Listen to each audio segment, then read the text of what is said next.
You know, Alex, people look at a car and see a flashy engine or a sleek paint job, but the real soul of the machine is the part that actually shakes hands with the road. I spent all yesterday evening under that old truck, and I swear, the suspension was fighting me like a stubborn mule that didn't want to cross a creek. Well, considering the noises it was making when you pulled in, I'm surprised the wheels hadn't just decided to quit and go their separate ways. It sounded like a toolbox falling down a flight of stairs. It wasn't quite that melodic, it was more of a rhythmic groan. But that's the thing, your car is always talking to you.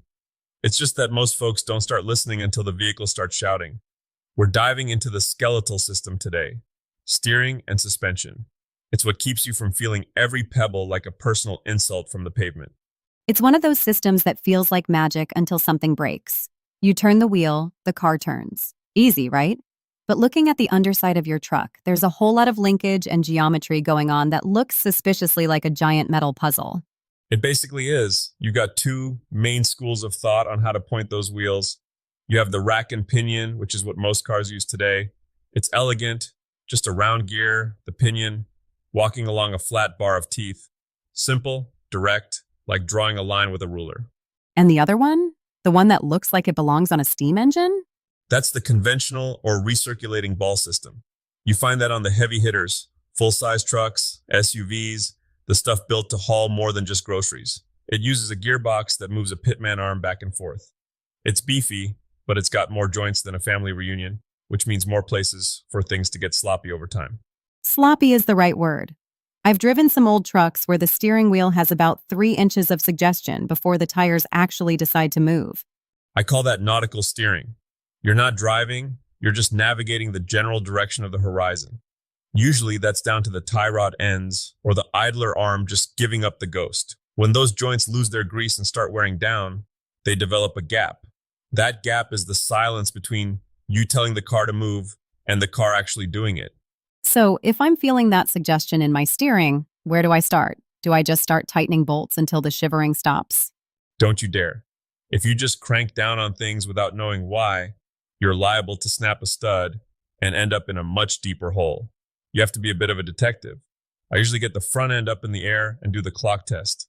Grab the tire at 9 and 3 o'clock and give it a wiggle. If it dances, your steering linkage is likely the culprit. Grab it at 12 and 6, and if it clicks, you're looking at ball joints or wheel bearings. It's like the car's giving you a secret handshake to tell you where it hurts. Okay, let's talk about the suspension side of the house. You mentioned it keeps the ride comfortable, but I noticed you were wrestling with something called a McPherson strut earlier. It looked like a giant pogo stick wrapped in a heavy-duty spring. That's exactly what it is. The McPherson is the minimalist dream. It combines the shock absorber and the spring into one unit. It saves space, which is why almost every front-wheel drive car on the planet uses them. But man, they are under a lot of tension. Working on those springs is like trying to put a tuxedo on a bobcat. You have to respect the energy stored in that coil, or it'll remind you very quickly why safety glasses exist. Are you telling me you've had a spring fly across the shop before? Let's just say there's a dent in the back wall that wasn't there when I bought the place. I didn't have the spring seated quite right in the compressor. It let go with a sound like a freight train hitting a gong. That was my lesson in tension management. Transitioning from terrifying springs to actual handling. What about the short, long arm setup? I've seen that on the specs for beefier cars. What's the advantage of having arms of different lengths? It's all about the scrub. Imagine the wheel moving up and down as you hit a bump. If the arms were the same length, the wheel would move in and out, literally scrubbing the rubber off your tires against the asphalt. By making the top arm shorter, the wheel tilts slightly inward as it rises.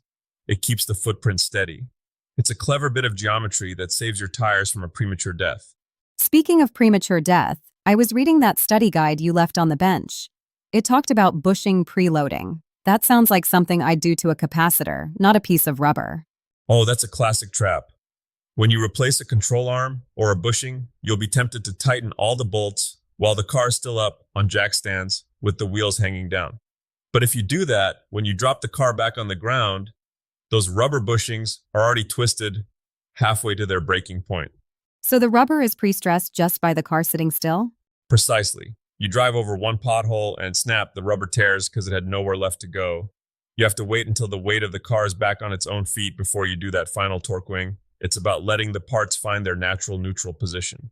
It's the little things that get you, like the tire conicity I saw in the NWCA guide. I thought tires were just round, but apparently they can be secret cones. It's a manufacturing ghost. Sometimes the belts inside the tire aren't perfectly centered. To the eye, it looks like a normal tire, but as it rolls, it wants to lead the car to one side, like a shopping cart with a bad wheel. If your car is pulling to the right and the alignment is perfect, swap the front tires left to right. If it starts pulling to the left, you've found a cone. That's a great trick. What about the steering wheel vibrating? Every time I hit 60 miles per hour in my old sedan, it felt like I was holding a chainsaw.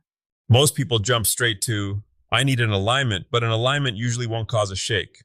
A shake is almost always something spinning that isn't balanced. It's a lead weight that fell off a rim or a big clump of dried mud stuck inside the wheel.